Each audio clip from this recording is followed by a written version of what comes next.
और जब देश का प्रधानमंत्री लाल किले के प्राचीर से खड़ा होकर के नारी सम्मान की बात कर रहा था, उस वक्त बलात्कारियों को संस्कारी बताने का कुत्सित प्रयास चल रहा है। महंगाई के फायदे पहली बार इस देश की टीवी मीडिया में समझाया जा रहा है। रुपया के गिरने के फायदे गिनाए जा रहे हैं, सरकारी संस्थानों के बिकने के फायदे गिनाए जा रहे हैं। अगर बचाने से बचता ना तो मोदी जी अपनी जवानी बचा लिए। अरे अंग्रेजों को भी गुमान था कि उनको कोई हरा ही नहीं सकता है। जब 200 साल की गुलामी से हम लोग जीत सकते हैं, इनको तो अभी 20 साल नहीं हुआ है साहब। किस बात का गुमान लेकर के ये चल रहे हैं? जल्दी ही गडकरी देश के पहले अग्निवीर मंत्री होने वाले हैं। अरे हमको तो छोड़िए, चुने हुए मुख्यमंत्री को भी अर्बन नक्सल बोला जाता है। ऐसी हालत देश की, वैसी हालत कांग्रेस की। अगर हम इनको नहीं हराए, अगर हम इनको गद्दी से नहीं उतारे, तो आप हमारा नाम बदल दीजिएगा, कन्हैया से कम कर दीजिएगा। इस देश की विचारधारा ही समाजवादी विचारधारा है। इस देश में ही सांप्रदायिकता भी पैदा हुआ है और तभी हमको धर्मनिरपेक्षता की जरूरत पड़ी है। इस देश में ही जातिवाद था, इस देश में ही जातिवाद है। अब जब आप सबने देखा ना कि कैसे जातिवादी घरे से पानी पीने के चलते एक मासूम को अपनी जान गंवानी पड़ी, कैसे एक महिला को उसके नाम के चलते धार्मिक उन्माद में होने वाले दंगे में जो उसके साथ बर्ताव किया गया, और जब देश का प्रधानमंत्री लाल किले के प्राचीर से खड़ा होकर के नारी सम्मान की बात कर रहा था, उस वक्त बलात्कारियों को संस्कारी बताने का कुत्सित प्रयास चल रहा है। ये सब इसी देश में हो रहा है। तो जब मैं कहता हूं कि कांग्रेस इस देश की है, तो फिर कांग्रेस सब कुछ है। कांग्रेस मजदूरों का मजदूर एकता भी है और पूंजीवादी लूट भी है। कांग्रेस में अगर जातिवाद आप ढूंढेंगे तो सामाजिक न्याय के भी पक्ष में। कांग्रेस में अगर आपको तमाम तरीके के अंतर्विरोध दिखाई देते हैं, तो उस अंतर्विरोध से निकलने का रास्ता भी है। और मैं पूरी ईमानदारी से आपके सामने बोल रहा हूं कि वो रास्ता हमको नजर आया है, इसीलिए हम उस तिरंगे को थाम करके खड़े हुए हैं। और वो रास्ता क्या है मैं आपको बता दूंगा। बहुत दिनों के बाद कांग्रेस पार्टी विपक्ष में है। सत्ता में जब आप होते हैं तो बहुत सारी चीजें आपको सोचने की जरूरत ही नहीं होती। अब आप मुझे बताइए कि अगर सरकार होती तो हमको पदयात्रा करनी पड़ती, सरकार होती तो हमको गोष्ठी करने की जरूरत पड़ती, सरकार होती तो हमको हर राज्य में अलायंस पार्टनर ढूंढना पड़ता। स्थिति बदल गई है। अगर स्थिति बदली है, बतौर पार्टी अगर इसको हम स्वीकार करने के लिए तैयार हैं, तो बतौर जनता आपको भी यह बात स्वीकार करनी पड़ेगी। या तो मान लीजिए कि इस देश में कोई समस्या ही नहीं है। मेरा एक दोस्त बोला, अरे यार महंगाई से बहुत परेशान है, दिमाग खराब हो गया। हम बोले भाजपा ज्वाइन कर लो। भाजपा ज्वाइन कर लोगे, महंगाई अच्छा लगने लगेगा। और खुद से अगर अच्छा नहीं लगेगा तो शाम को टीवी खोल लेना, पत्रकार तुमको महंगाई के सारे फायदे गिना देगा, सब कुछ बता देगा। बना बनाया नोट। जैसे हम लोग स्कूल में पढ़ते थे तो जो विद्यार्थी तैयारी नहीं करता था ना, उसके लिए गाइड मिलता था, कुंजी मिलता था, कुंजी पढ़ लीजिए, परीक्षा पास कर लीजिए। तो आपको बेवकूफ बनाए रखने के लिए करोड़ों रुपया खर्च किया जाता है साहब। आपको मैं बेवकूफ बनाना इतना आसान काम नहीं है। करोड़ों रुपया खर्च किया जाता है। महंगाई के फायदे पहली बार इस देश की टीवी मीडिया में समझाया जा रहा है। रुपया के गिरने के फायदे गिनाए जा रहे हैं, सरकारी संस्थानों के बिकने के फायदे गिनाए जा रहे हैं। ऐसा अजीबो गरीब आलम तो पहले देखा ही नहीं था। ये जो बदलाव हुआ है, इस बदलाव में आप तय कर लीजिए कि आप किस ओर हैं। भाजपा ने यह तय कर लिया है कि बीच का कोई रास्ता नहीं होता है। पास पढ़ते हम लोग ने, अब फॉलो लगता है मोदी जी कर रहे हैं। कोई बीच का रास्ता नहीं है। बीच का रास्ता यहां तक नहीं है कि आप सोच लीजिए कि मोदी जी गडकरी को भी बर्दाश्त करने के लिए तैयार नहीं है। क्या नहीं किया? क्या नाम है आपकी? इधर लखनऊ का ही है, मुख्तार अब्बास, लेकिन बेचारा का नामों नहीं याद आ रहा। क्या हुआ मुख्तार अब्बास नकवी का? क्या हुआ है अपने ही विरोधियों का। आप इस बात को समझिए, उन्होंने बीच का कोई रास्ता नहीं छोड़ा है। उन्होंने यह बात तय कर ली है, हम दो हमारे दो। डबल इंजन की सरकार बनेगी पूरे देश में। डबल इंजन का सरकार मतलब 4 लोगों का व्यापार, 2 बेचेगा 2 खरीदेगा, सीधा हिसाब। इतना साफ है, जो कोई उसके खिलाफ बोलेगा, छोड़ दीजिए, हम लोग तो कांग्रेसी हैं, भाजपा विरोधी हैं, भाजपाई भी नहीं बख्शे जाएंगे। ये बात आप जान लीजिए। ये जो आर पार की लड़ाई है, हमको भी अपना एक पोल चुनना पड़ेगा। और मैं ये नहीं बोल रहा हूं क्योंकि मैं ना मेरे यहाँ एक खेल होता है, बचपन में लोग खेलते हैं, कोना कोना कौन कोना सौतली पुतौ कोना। 4 कोना में बच्चे खड़े रहते हैं और उसमें एक चोर बनाता है, तो जाकर के पूछता है कोना कोना कौन कोना, कहता है वो कोना। कोना कोना कौन कोना, तो वो कोना। हम सपा बसपा आरजेडी जेडीयू आम आदमी पार्टी ये कोना कोना नहीं खेलना चाहते। हर किसी का अपना एक राजनीतिक इंटरेस्ट होता है, हर किसी की अपनी एक राजनीतिक समझदारी होती है। मैं ये दावा नहीं कर रहा हूं कि मेरी राजनीतिक समझदारी सबसे अच्छा है, लेकिन मैं जितना देख पा रहा हूं तो मैं ये देख पा रहा हूं, अगर इस बात में किसी की असहमति हो तो मैं मानने के लिए तैयार हूं, कांग्रेस के बिना इस देश में कोई मुकम्मल विपक्ष नहीं बन सकता है। ये सच है। तो ऐसे नहीं चलेगा, आधे अधूरे मन से नहीं चलेगा कि जब पास आएंगे तो आई लव यू, और जब हम दूर जाएंगे कम्युनल है, कास्टिस्ट है। आधे अधूरे मन से नहीं होगा, तय कर लीजिए। आर पार की बात है।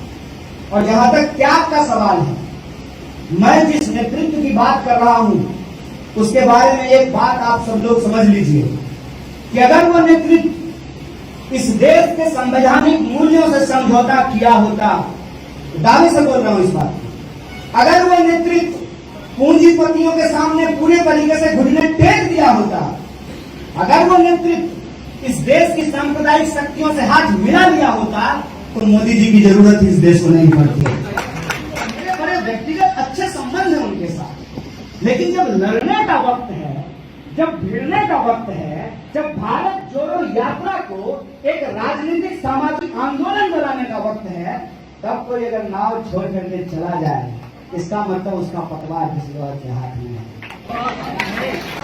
मैं कहता हूं कि ये मैं अपील कर रहा हूं, हमारी पार्टी अपील कर रही है कि भारत जोड़ो यात्रा हम कांग्रेस के बैनर के लिए नहीं कर रहे हैं साहब, कांग्रेस का झंडा लेकर के नहीं कर रहे हैं।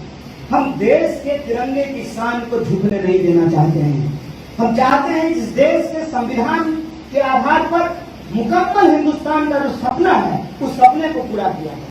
और मैं बचाने के पक्ष में नहीं हूं। एक बात जान लीजिए, जो भी बचाने की बात करता है ना, वो हारी हुई लड़ाई लड़ता है।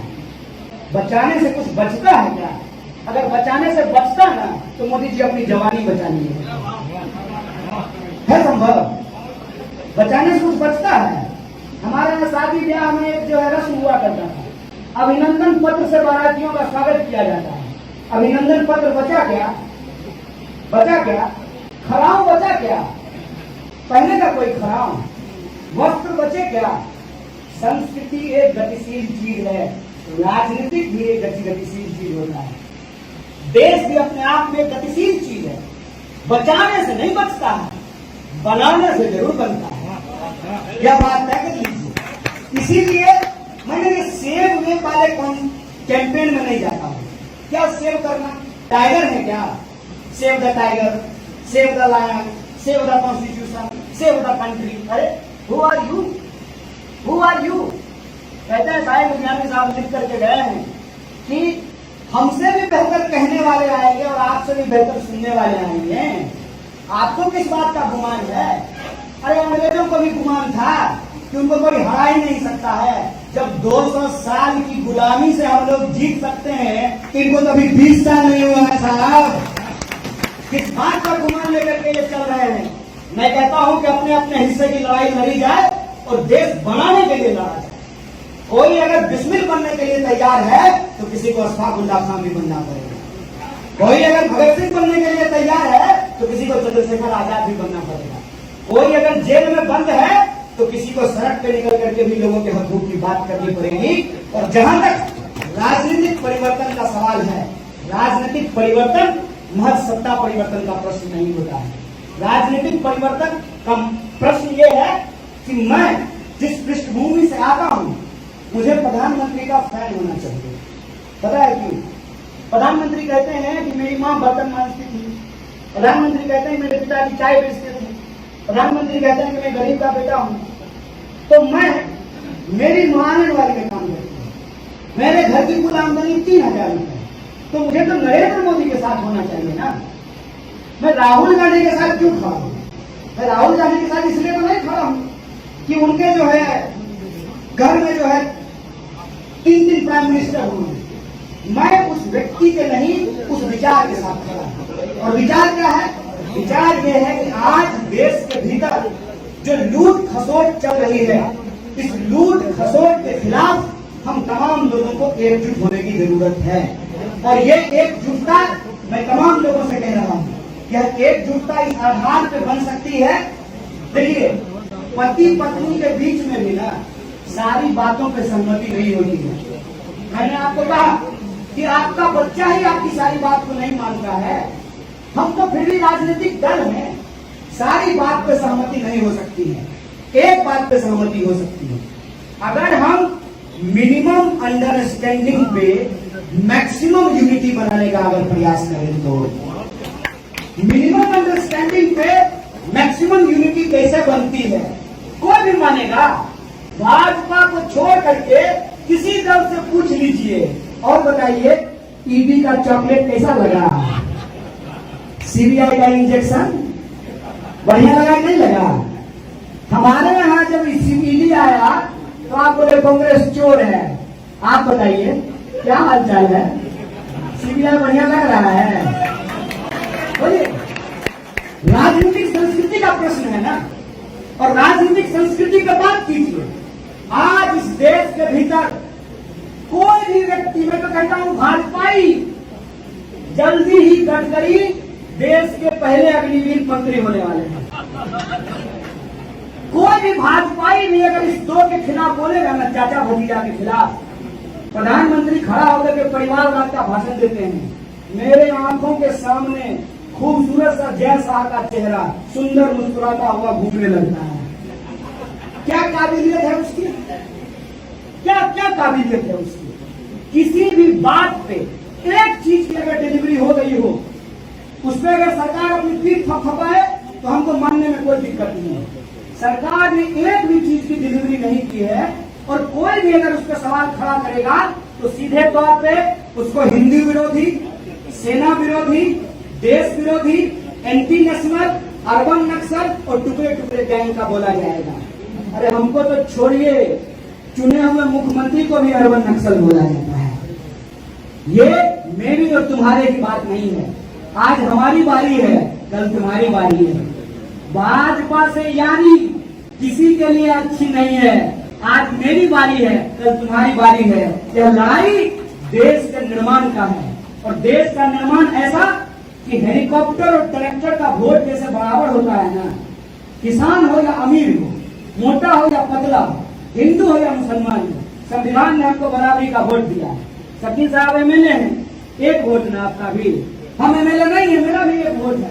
बोलिए बराबर है कि नहीं है? ऐसा देश का निर्माण करना है कि हर समस्या के लिए कोई भी मुंह उठा करके कह देगा कि कांग्रेस ही जिम्मेदार है। एक हमारे सीनियर नेता ने कहा कि कांग्रेस देश जोड़ो से पहले कांग्रेस जोड़ो। तो मैं कहता हूं कि जैसी हालत देश की वैसी हालत कांग्रेस की। इस बात को समझना बहुत जरूरी है क्योंकि ये भी विजुअल का खेल है। बार बार आपके दिमाग में अगर यह बात डाली गई है कि हेमा मालिनी खूबसूरत है और अमरीश पुरी विलेन है, तो अमरीश पुरी भी खूबसूरत हो सकता है। इस बात को आप मानेंगे ही नहीं, आप स्वीकार भी नहीं करेंगे। मैं किसी भी जलसे में जाता हूं और मुझे आलोचना से कोई दिक्कत नहीं है। किसी भी नेता का, किसी भी राजनीतिक दल का, किसी भी सरकार का भरपूर आलोचना होनी चाहिए, तभी जमहूरियत जिंदा है। तो आप कांग्रेस की आलोचना कीजिए, कोई दिक्कत नहीं है, बिल्कुल कीजिए, सहर्ष उसको स्वीकार करेंगे। लेकिन आपकी आलोचना भी कल्पना पे आधारित है। हेमा मालिनी की तरह ड्रीम है। सच से हमारा वास्ता हो और सच के आधार पर अगर आलोचना हो तो उससे कोई रास्ता निकलेगा। अब जैसे अक्सर मैं लोगों से सुनता हूं कि कह देते हैं कि कांग्रेस पार्टी भी सॉफ्ट क्रीम बिक्री करती है, तो क्रीम बेच रहे हैं। हार्ड क्रीम पांव में लगाने वाला भाजपा और सॉफ्ट क्रीम कांग्रेस मुंह में लगाने वाला। राजनीतिक विचारधारा एक विचारधारा होती है। बिल्कुल साहब ने वो अभी कानपुर वाले साहब ने दिखाया कि तेजाब की एक बूंद डालिए कि एक बाल्टी डाल दीजिए, दूध फट जाएगा। कम्युनलिज्म, सांप्रदायिकता एक राजनीतिक विचारधारा है। या तो हम सांप्रदायिक हैं या हम सांप्रदायिक नहीं हैं। अगर हम सांप्रदायिक हैं तो फिर इस तरह का कोई भ्रम हमारे दिमाग में नहीं होना चाहिए। इसका मतलब यह है कि इस देश में पक्ष और विपक्ष दोनों सांप्रदायिक हो चुके हैं और जो धर्मनिरपेक्ष लोग हैं, 8 लाख लोग जो है वो पासपोर्ट छोड़ चुके हैं भारत का, विदेश जाके बस चुके हैं। बिना किसी देरी के गोष्ठी में समय बर्बाद मत कीजिए, पासपोर्ट बनवाइए, वीजा लीजिए और जल्दी से बाहर जाइए। बिल्कुल स्पष्ट और सीधी बात। अगर हम सांप्रदायिक नहीं हैं, अगर हम सांप्रदायिक नहीं हैं तो भरोसा कीजिए और भरोसा कीजिए। और मेरी उम्र जो है बहुत कम है, प्यार करने का उम्र है, शादी करने का, बाल बच्चा पैदा करने का उम्र है, बढ़िया नौकरी करके, बढ़िया घर बना करके, बढ़िया कार लेकर के हम भी इंस्टाग्राम पे रील बना करके डालना चाहते हैं। इस उम्र में अगर हम कुछ कर रहे हैं तो भरोसा कीजिए हम आपको नाउम्मीद करने के लिए यहां नहीं आए हैं। आज हमारी जो बात लिख करके रख लीजिए, अगर हम इनको नहीं हराए, अगर हम इनको गद्दी से नहीं उतारे तो आप हमारा नाम बदल दीजिएगा, कन्हैया से कंस कर दीजिएगा। और ये बात मैं अति उत्साह में नहीं बोल रहा हूं। मैं चुनाव लड़ा हूं और हमको जो हराया है उसको हमसे 4 लाख ज्यादा वोट आया है। फिर भी लोगों ने मुझे पूछा कि ईवीएम हैक हो गया क्या? हम बोले नहीं, दिमाग हैक हो गया। अच्छी बात है, दिमाग अगर हैक हुआ है, मान लीजिए आपके सॉफ्टवेयर में कोई वायरस चला गया है तो उसको क्लीन भी किया जाता है। पता होना चाहिए कि वायरस कौन सा है। वायरस कौन सा है अगर यह पता चल जाए तो उसको बहुत आसानी से क्लीन किया जा सकता है। हमारे एक मित्र वाजपेयी जी ने कहा कि यह मसला पूर्णतः राजनीतिक है। सहमत हूं इस बात से। सांप्रदायिकता का सवाल एक राजनीतिक सवाल है। दिक्कत इसमें एक चीज की है जिसको मैं यहां जोड़ रहा हूं कि ये राजनीति के प्रतीकों से नहीं आता है, ये धर्म और संस्कृति के प्रतीकों से आता है। मसलन मैं मिथिला का रहने वाला हूं, मेरा नाम कन्हैया है, मेरी माँ का नाम मीना है, मेरे पिताजी का नाम जयशंकर है, मेरे दादा का नाम मंगल है। बताइए, है ना सारे हिंदू धर्म के प्रतीक। और मैं जिस प्रदेश से आता हूं, जिस इलाके से आता हूं, कहते हैं कि वो माता जानकी की जन्मभूमि है। और माता जानकी की जन्मभूमि होने के चलते बारात भले पड़ोस के गांव से आ रहा हो, लेकिन बारातियों के स्वागत में जो गाना गाया जाता है उसमें वो हर बारात जो है अवध से आती है, अवध नगरिया से अहले बरिया। और कभी भी भगवान प्रभु श्री राम का नाम माता जानकी के नाम के बिना नहीं लिया जाता है। हमारे यहाँ सियापति रामचंद्र की जय बोलते हैं। यह जो राजनीतिक मसला है, जो सांप्रदायिकता का सवाल है, वो आता है कल्चर से, आता है आधा झूठ बोल करके। जैसे इस बात से कोई इनकार कर सकता है क्या कि इस देश के राजाओं ने, बादशाहों ने धार्मिक प्रतिष्ठान को तोड़े हैं? ये सच है, ये मान लीजिए। लेकिन सभी राजाओं ने तोड़े हैं, सभी जाति और सभी धर्म के बादशाहों ने तोड़े हैं। आधा सच क्या है कि हम बाकी जाति और धर्म के बादशाहों का नाम नहीं लेंगे, किसी पर्टिकुलर धर्म के बादशाह का नाम लेंगे और इस आधा झूठ से और आधा सच के कॉम्बिनेशन से आज की जो पीढ़ी है उसको कंफ्यूज करना बहुत आसान है। और इस बात को हम स्वीकार करते हैं कि हम कंफ्यूज हैं। हमारे सामने चॉइस की दिक्कत नहीं है, बहुत चॉइस है।